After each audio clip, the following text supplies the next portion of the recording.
Seorang pria bernama Andi ditemukan tewas di dalam sebuah neon box di Jalan Soekarno-Hatta, Pekanbaru pada Minggu malam.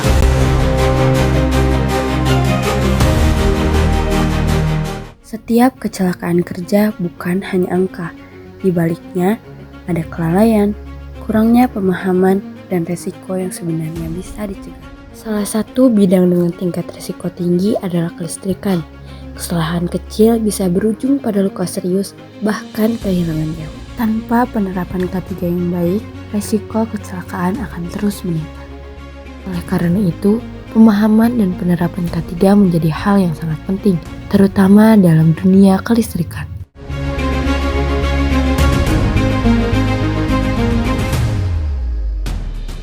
Dari itu, pemahaman dan penerapan K3 menjadi hal yang tidak dapat diabaikan.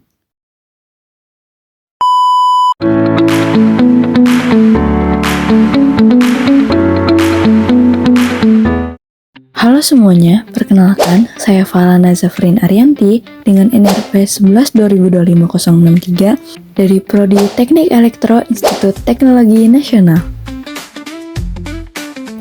Video ini dibuat untuk memenuhi tugas besar mata kuliah Keselamatan dan Kesehatan Kerja yang diampu oleh. Pada video ini, saya akan membahas mengenai pentingnya K3 dalam dunia kelistrikan dengan bahasan antara risiko dan keselamatan kerja. Untuk memahami hal tersebut, mari kita mulai dengan apa itu K3. Keselamatan dan kesehatan kerja atau K3 adalah upaya perlindungan tenaga kerja untuk mencegah kecelakaan dan penyakit akibat kerja, sehingga aktivitas kerja dapat berjalan dengan aman dan optimal. Penerapan keselamatan dan kesehatan kerja dalam bidang kelistrikan memiliki beberapa tujuan utama. Tujuan pertama adalah mencegah terjadinya kecelakaan kerja akibat bahaya listrik. Selain itu, penerapan K3 juga bertujuan untuk menjamin kondisi peralatan dan instalasi listrik agar tetap aman digunakan. Dengan kondisi kerja yang aman dan terkontrol, penerapan K3 dapat meningkatkan efisiensi serta kelancaran proses kerja. Namun, dalam pekerjaan kelistrikan terdapat beberapa potensi bahaya yang perlu diperhatikan. Pekerjaan kelistrikan memiliki beberapa potensi bahaya yang dapat menyebabkan kecelakaan kerja. Potensi bahaya tersebut antara lain sengatan listrik, kebakaran, serta ledakan. Potensi bahaya ini dapat terjadi apabila instalasi listrik tidak sesuai dengan standar atau prosedur keselamatan tidak diterapkan dengan baik. Untuk mencegah terjadinya kecelakaan akibat potensi bahaya tersebut, diperlukan penerapan K3 yang baik dan sesuai standar. Penerapan keselamatan dan kesehatan kerja dalam dunia kelistrikan dilakukan melalui beberapa hal utama. Yang pertama adalah penggunaan alat pelindung diri atau APD secara lengkap, seperti helm keselamatan, sarung tangan isolasi, dan sepatu safety. Selain itu, pemasangan rambu-rambu K3 juga sangat penting sebagai bentuk peringatan terhadap potensi bahaya di area kerja. Penerapan K3 juga harus didukung dengan penerapan prosedur kerja atau SOP yang jelas dan dipatuhi oleh seluruh pekerja.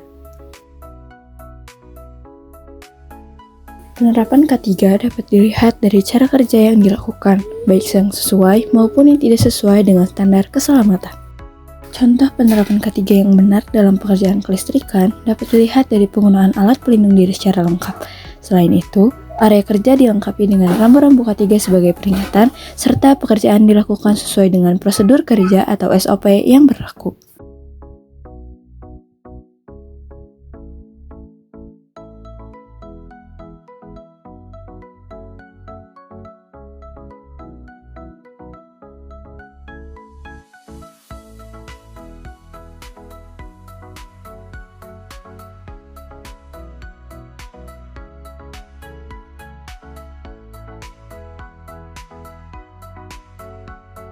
Namun, penerapan K3 yang tidak sesuai standar masih sering ditemukan di lingkungan sekitar.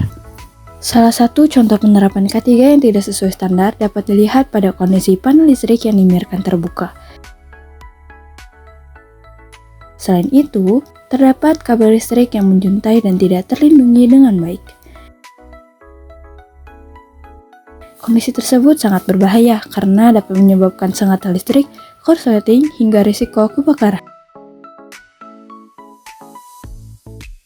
Setelah melihat kondisi panel listrik yang terbuka dan kabel yang menjuntai tanpa pengaman, terlihat bahwa potensi bahaya di lokasi kerja tidak hanya berasal dari instalasi listriknya saja. Risiko justru semakin besar ketika proses penanganan di lapangan dilakukan tanpa memperhatikan keselamatan kerja.